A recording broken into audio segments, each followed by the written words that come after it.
Hey there, this is Anthony Metivier from magneticmemorymethod.com. I want to make a quick shout out about a very, very good book that I read, a booklet that I read recently by Phil Chambers, 101 Top Tips for Better Mind Maps. And this I got while I was at a training with Phil in Henley-on-Thames in the UK. And he really, watching him create mind maps in real life, real time, is amazing. And so I just jumped at the opportunity to grab this while I was there. And actually, I bought every book that he has. But one thing that I've really enjoyed about this is that I often, heard different principles about mind mapping, and I would kind of think, I wonder if there's research behind that, or, I've done mind mapping before, but I never really did it in an optimum way, and I didn't really understand why that certain things are done. And so this book has really, really cleared that up.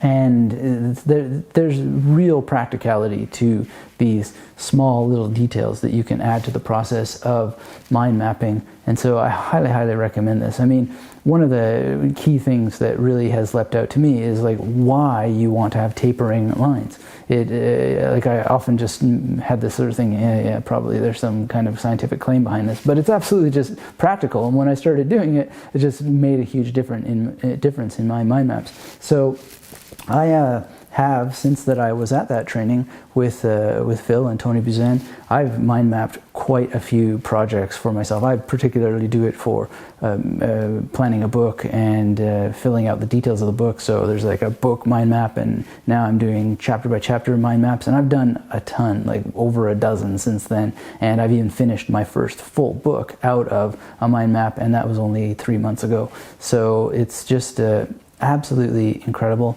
and I'm just so happy about this book. So I'm repeating myself, but I can't express enough what this has done for me, and I've just tapped the surface. I mean, there's just 101, and I'm still thinking about 3 or 4 of them and applying them. So highly recommend this. I'm gonna have a link down in the video description below, and I hope that you'll check out Phil's stuff because it's absolutely incredible, and he's got cool videos on YouTube. I'm gonna have one of my favorites also in the description below. So check Phil's stuff out, and definitely get into mind mapping. Since that I started taking it seriously and understanding some of the principles that they do and applying and seeing what they do, it's just taken things to a whole new level, and the productivity and the depth of thinking and the follow through. That's one of the coolest things, is that you actually follow through with what you do on a mind map. So I highly, highly recommend it, and definitely this book of all to add to your arsenal when you do your mind mapping.